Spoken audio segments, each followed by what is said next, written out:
Okay, so in this video we're going to go through and create a self-hosted installation for n8n, including Puppeteer.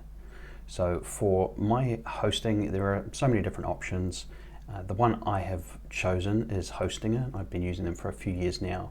They have some really good plans around virtual private servers, and so that's what I have running on it. And then you have a lot of choices of what operating system you want to run on it.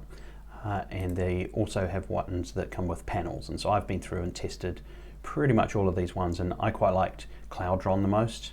And so you can see now that this is installed and it's on top of Ubuntu. It's a really simple installation, so that is worth checking out if you want an easy way to self-host n8n. So we'll jump over to my installation of Cloudron. So this is running, and I'm just showing the n8n servers that I have running, or applications. So I have a few different ones here that I like to have up and running. I have a development environment here, I have a production environment, and then I have another development environment and another production environment. So these top four are CB, so that just means custom build. So that's what I'm going to be doing primarily for this video.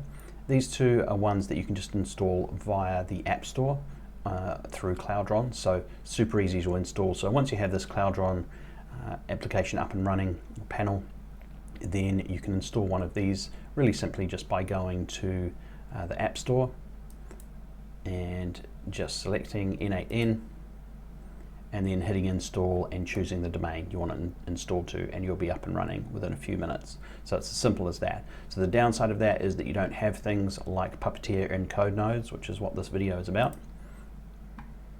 So we'll just jump back my apps.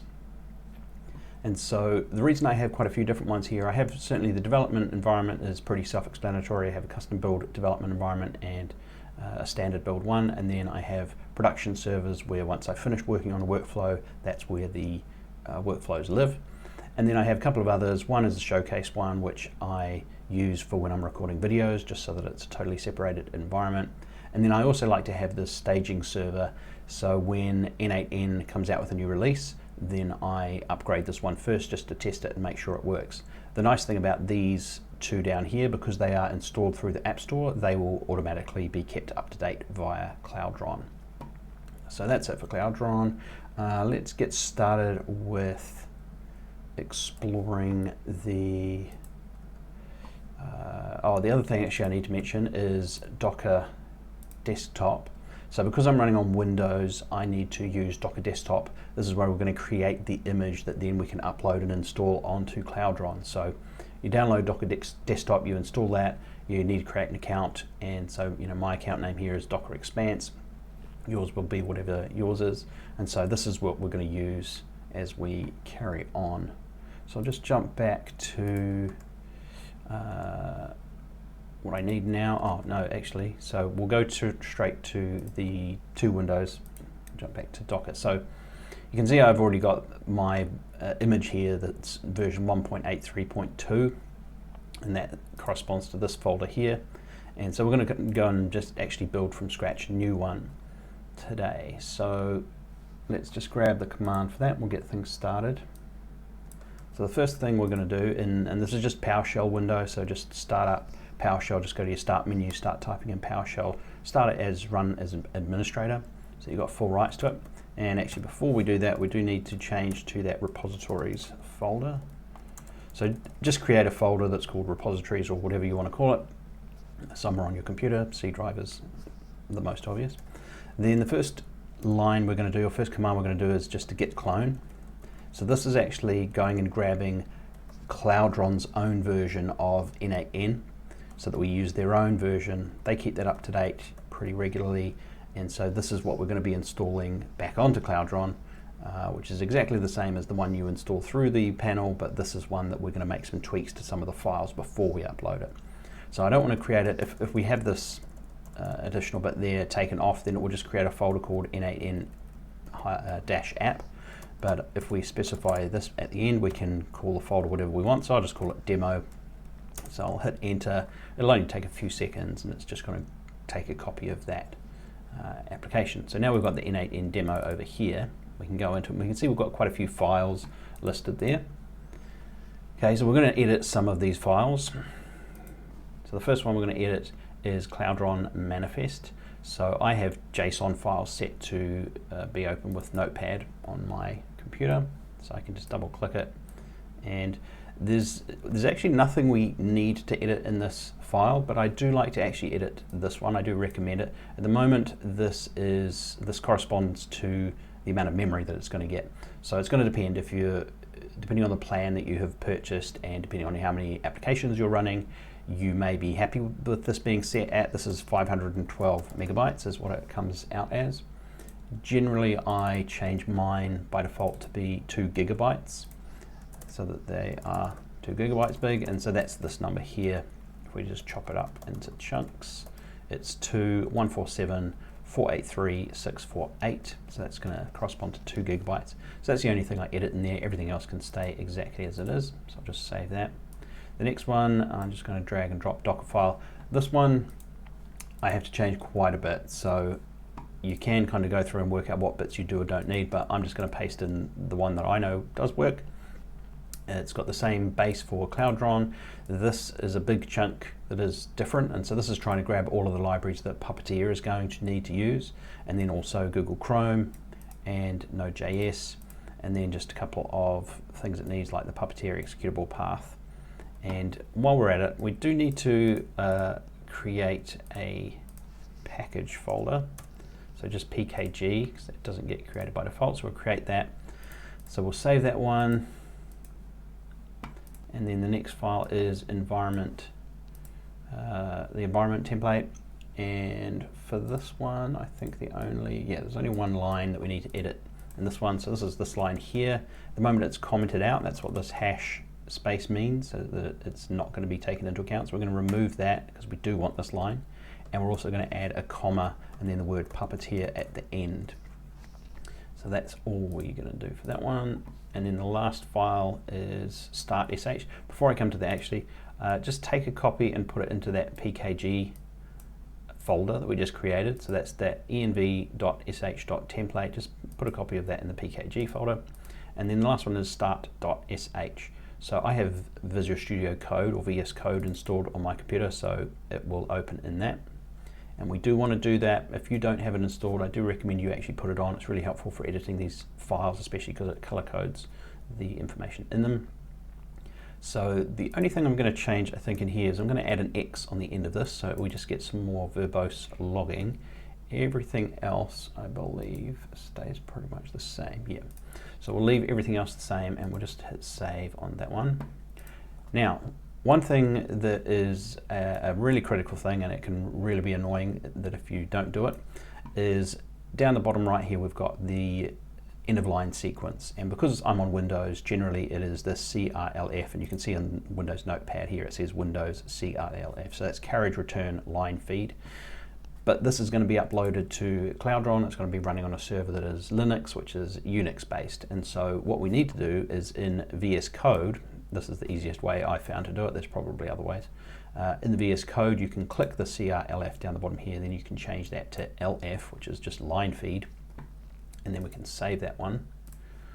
And then if we do the same, I'll just close these ones out, we'll do the same for Cloudron Manifest.json, the Dockerfile, and the env template. We'll need to copy that to that folder again. So we'll just open those three.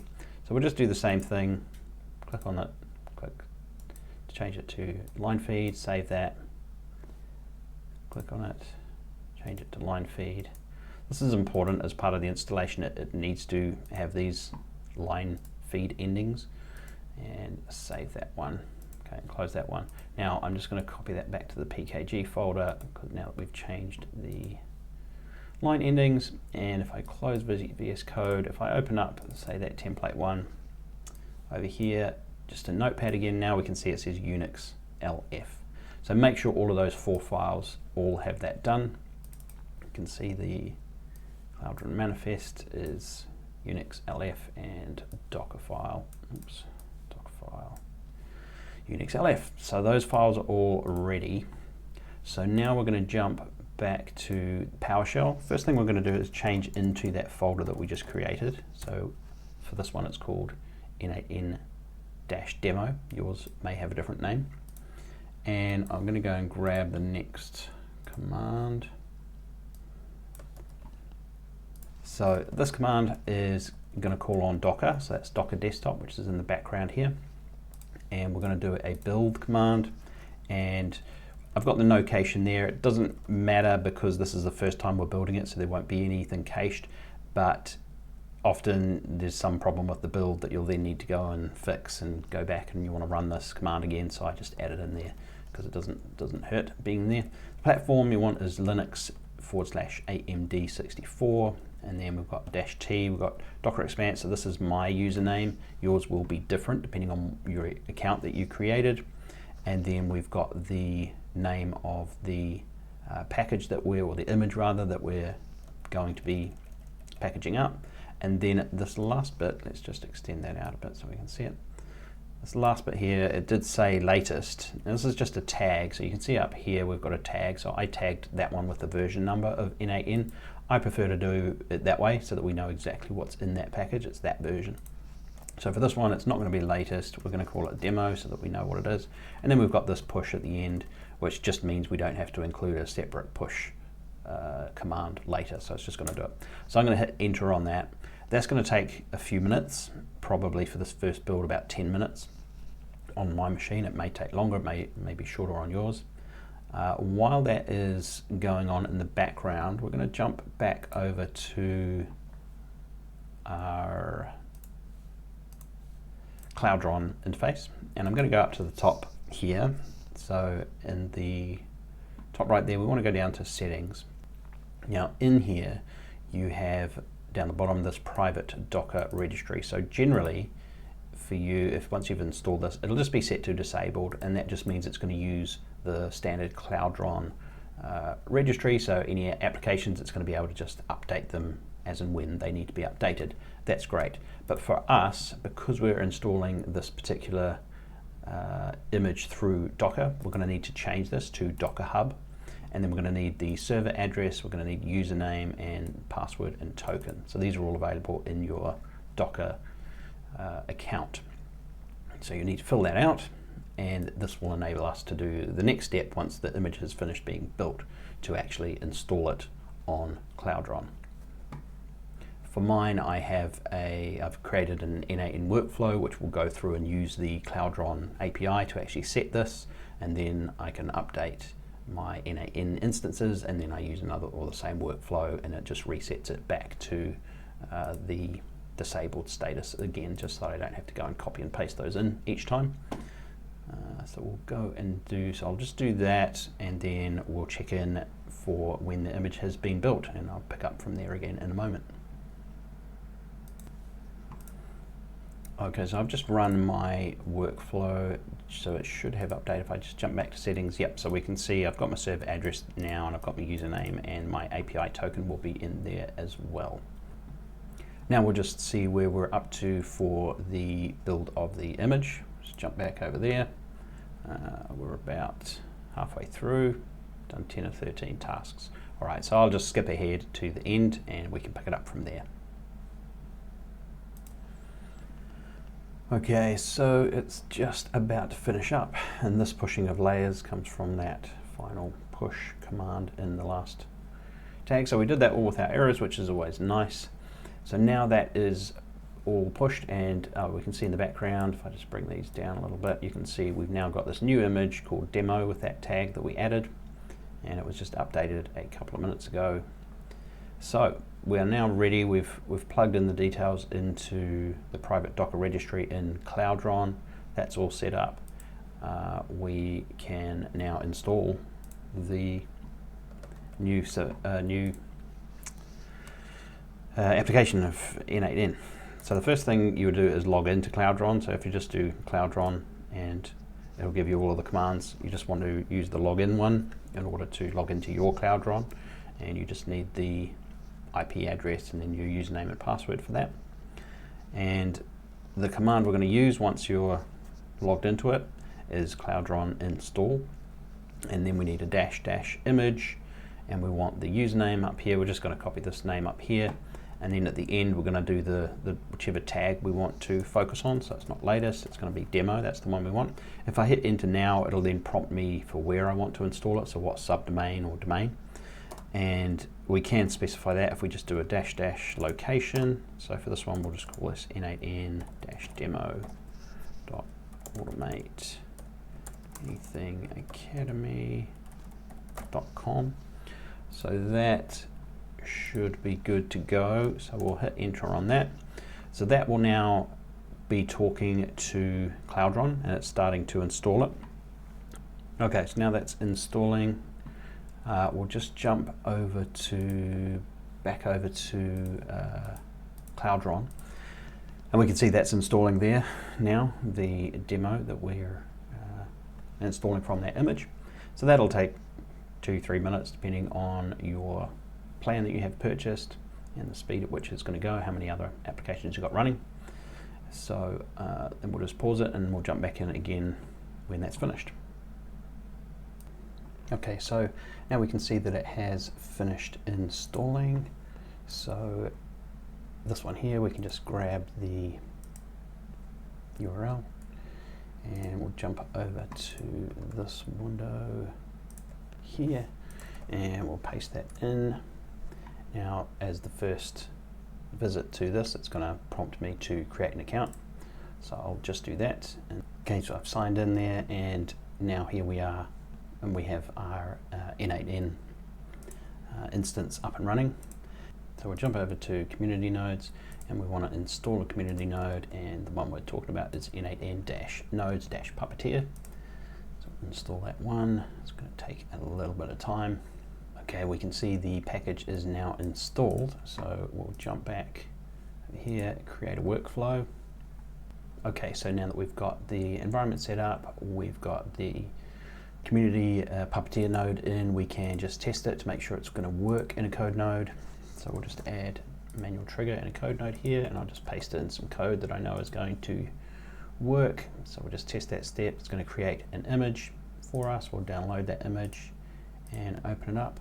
And there we go, it's all up and running.